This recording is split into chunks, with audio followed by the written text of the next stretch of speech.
Tep, família, mais um vídeo no canal. Novamente agradecendo a todas e todos que têm feito as inscrições, que têm comentado, que têm curtido, deixado os likes de vocês, que são muito importantes, todos os likes. Muito obrigado a todos e todos que têm compartilhado também, né, esses vídeos nas redes sociais de vocês. Muito obrigado a todos e todos que têm feito isso. Esse ano é um ano de eleição e é muito importante a gente trocar uma ideia, fazer uma reflexão sobre esse ano, que é um ano decisivo, vamos dizer assim, né, para o país como um todo, mas particularmente para a comunidade preta, que a comunidade preta, é sempre bom a gente lembrar, é a base da pirâmide social por conta do racismo.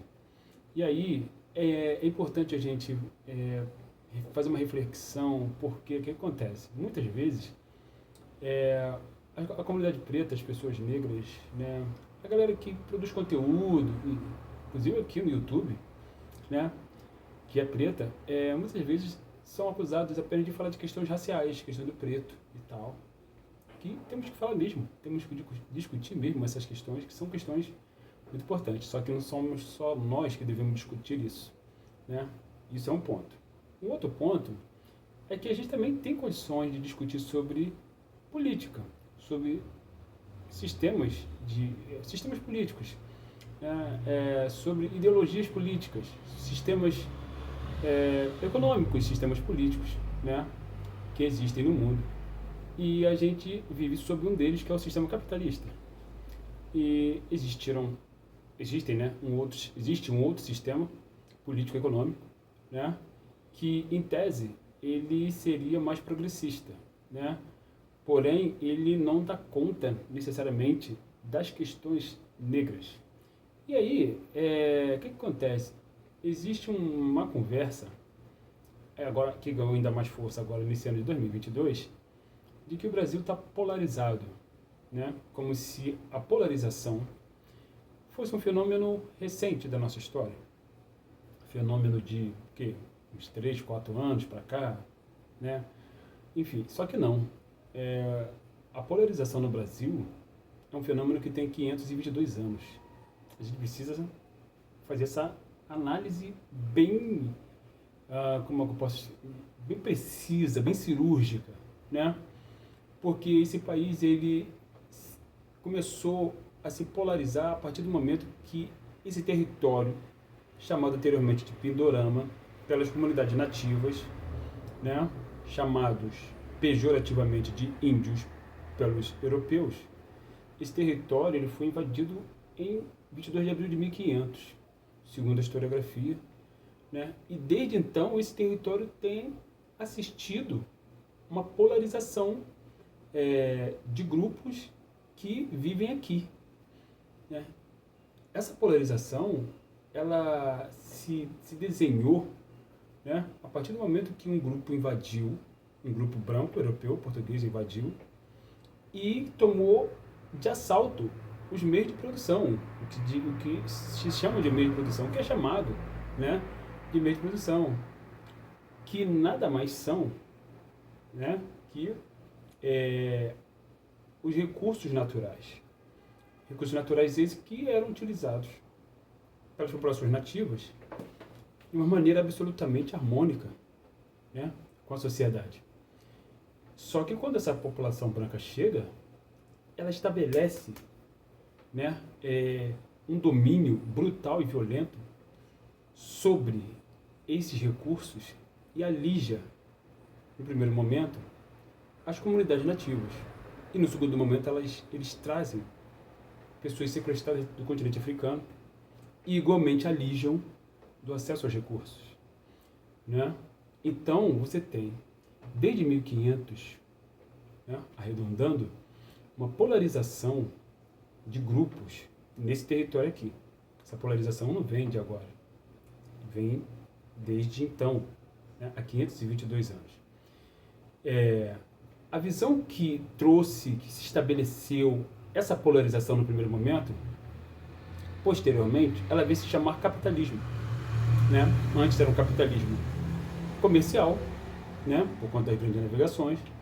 Depois virou o capitalismo industrial, por conta da acumulação primitiva de capital feita graças ao trabalho compulsório, escravizado, primeiro das comunidades nativas, em seguida da comunidade negra, que enriqueceu os invasores desse território e fez com que eles investissem essa riqueza produzida graças ao trabalho escravizado das comunidades pretas em maquinário, né? E posteriormente a esse capitalismo industrial, no início do século XX, né, houve uma fusão entre capitalismo industrial e capitalismo comercial que forjou o capitalismo financeiro, que é esse que a gente tem hoje em dia, que é controlado por grandes corporações financeiras, pelos bancos, pelas grandes empreiteiras, pelos grandes industriais, pelos grandes mega empreendimentos, né? Grande mega empreendimento, estou sendo até redundante.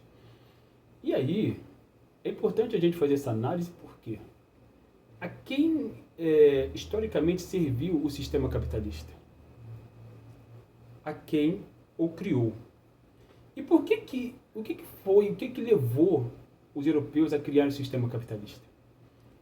A sua história pregressa e a sua visão antropológica em relação ao outro e, fundamentalmente, em relação à natureza. Eles enxergavam a natureza, conforme explica Cheikh Diop, os proto-europeus, né? Os proto-asiáticos, os proto-franceses, os proto-dórios, os proto-ingleses. Eles enxergavam a natureza como sua inimiga, desde o seu período das cavernas. E essa visão de enxergar a natureza como sua inimiga, ela atravessou os milênios e desagou na contemporaneidade, vamos dizer assim, onde cristalizou essa visão do capitalismo. Um outro sistema político, né? Na verdade, uma outra ideologia, também oriunda dos europeus, que surgiu não nos séculos, né, anteriores, como o capitalismo, mas fundamentalmente no século XX, chama-se nazismo, né? Essa ideologia, ela também tem raízes na visão antropológica das populações licodérmicas. Quando a gente fala populações licodérmicas, lê-se brancas, né? Por quê? Porque essas populações licodérmicas, por questões de xenofobia, graças à sua vivência, à sua experiência durante milhares de anos no berço do norte, profundamente hostil do ponto de vista climatológico, conforme explica Cheikh Diop na sua obra A Unidade Cultural da África Negra, essas populações brancas acabaram desenvolvendo uma visão hostil, guerreira, de ataque, de agressão, porque ficaram durante milhares de anos fortemente vinculados com a caça, né? A caça de animais. E durante milhares de anos, esse processo de vínculos umbilicais, vamos dizer assim, com a caça, acabou produzindo, né, lá na antiguidade, estados ditatoriais, logo após que, já ao nível dos Homo sapiens sapiens, essas populações saem dessa prisão de gelo por conta do degelo que ocorreu por volta de 8.000 anos atrás, né? E essas populações que viveram cercadas por grandes extensões de geleiras, grandes geleiras, né? Elas acabaram migrando para o sul em busca de territórios onde o clima fosse mais temperado, onde o solo fosse mais fértil, onde as condições de vida fossem melhores, né? Onde as condições de defesa fossem melhores, para elas poderem se estabelecer. E conforme explica Cheikh Diop, onde elas se estabeleceram, onde elas invadiram, né? Muitas das vezes quem estava ali eram populações africanas, onde é hoje o Oriente Médio. Tinha populações africanas como os sumérios, os caldeus, os elamitas, onde é hoje a Índia. Tinha populações africanas como os dravídeos, né? Onde é hoje o Egito. Já tinha ali, obviamente, uma grande civilização preta chamada Kemet, né? Então, ali onde está hoje a Arábia Saudita, tinha uma outra grande população negra chamada sabeus. Então, essa visão guerreira, masculinista, feroz, no que diz respeito ao confronto com o outro, né? Essa visão xenofóbica que fundou o racismo, né? Ela posteriormente ela acabou desaguando numa visão de construção de estados, que são as cidades-estados gregas, helênicas, né? Atenas, Fítia, Esparta, Olímpia, né? Mecenas. Todas essas sociedades gregas são sociedades ditatoriais, né? E aí, essa visão, ela acabou posteriormente atravessando o tempo, como eu falei, e desaguando na criação, né, no imaginário, na produção antropológica, que se manifestou politicamente no fascismo criado por Benito Mussolini, né, um jornalista italiano, e Adolf Hitler, que era um militar austríaco, que posteriormente, enfim, mas que lutou no exército alemão, e que posteriormente, paulatinamente, foi ascendendo a política do país, né, da Alemanha, e teve a ajuda de um burguês chamado Thomas J. Watson para fazer o mapeamento dos judeus na Alemanha, através dos cartões perfurados Hollerith, que eram os computadores da época, a tecnologia da época, para que Hitler fizesse o censo dos judeus na Alemanha e depois na Europa nazista e fizesse esse processo de sequestro e aprisionamento dos judeus nos campos de concentração. Por que a gente está falando de tudo isso? Porque essas visões que hoje, que são estudadas frequentemente nas academias, né, na escola também, essas visões são estritamente europeias, né? E aqui, na minha análise, não tem nenhuma visão xenofóbica, não. Pelo contrário, tem uma constatação histórica e antropológica. Que a história e a antropologia mostram, explicam como que surgiram essas visões. E, fundamentalmente, tanto o nazismo quanto o fascismo oprimem a comunidade preta, né? E a gente está falando a gente começou falando de eleições. Significa dizer que eu estou do lado de um determinado político? Não, eu estou do lado da comunidade preta.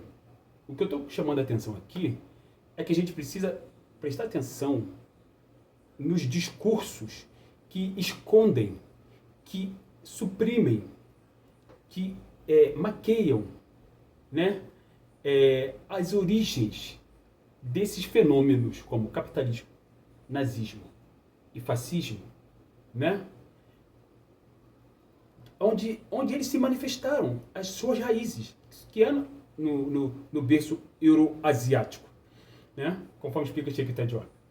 Então, família, e por que os africanos não tiveram, vamos dizer, condições materiais para desenvolver nenhum tipo dessas visões xenofóbicas? Exatamente porque a construção antropológica histórica das populações africanas, desde a antiguidade, ela foi oposta, conforme explica Cheikh Diop. Não havia medo do outro, havia uma visão cosmopolita, aberta, né, nas sociedades como Meroe, Napata, Kerma, Kemet, as populações dravídias da Índia, Harappa, Mohenjo-daro, Shanhu-daro, né?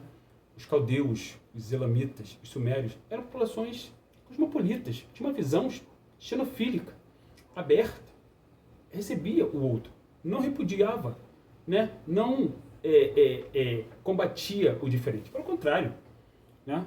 Então, é preciso fazer essas análises para a gente poder entender por que, fundamentalmente, o país Brasil sempre esteve nas mãos, historicamente, desse grupo hegemônico, politicamente e economicamente falando. E é esse grupo hegemônico branco que controla o capitalismo que escolhe os futuros governantes. Logicamente, através do controle midiático que eles têm nas suas mãos. Desde sempre, desde quando eles invadiram aqui em 1500. Né? Então, a gente precisa fazer essas análises, família, né? De novo, porque é muito importante que nós saibamos quem são os nossos inimigos, a quem, fundamentalmente, eles estão produzindo, pensando essa sociedade, quem são as pessoas que estão do nosso lado, né? E contra quem nós estamos lutando, porque muitas das vezes nós somos enganados pelos meios burgueses de comunicação. Né? Muitas das vezes nós somos enganados pelos meios burgueses de comunicação, que não contam, aliás, nem de longe eles abordam toda essa problemática que eu estou trazendo aqui para vocês. Então, família, discutir política é importante, discutir as origens das nossas opressões é tão importante quanto refletir em cima da nossa realidade é muito importante para que nós tenhamos condições de sobreviver nessa guerra racial, conforme explica W.B. Du Bois no seu célebre trabalho As Almas do Povo Negro, que ele produziu em 1903, onde ele já dizia ali que a linha divisória do século XX seria a linha divisória de cor.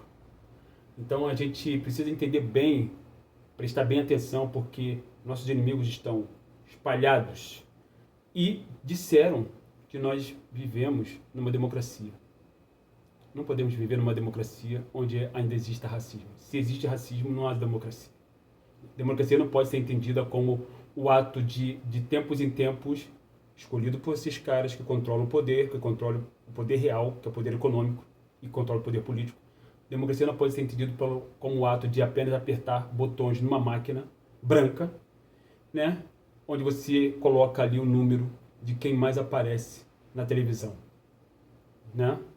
A gente precisa entender os discursos, porque quem está no poder hoje, né, é adepto do fascismo. Né? Então nós precisamos entender que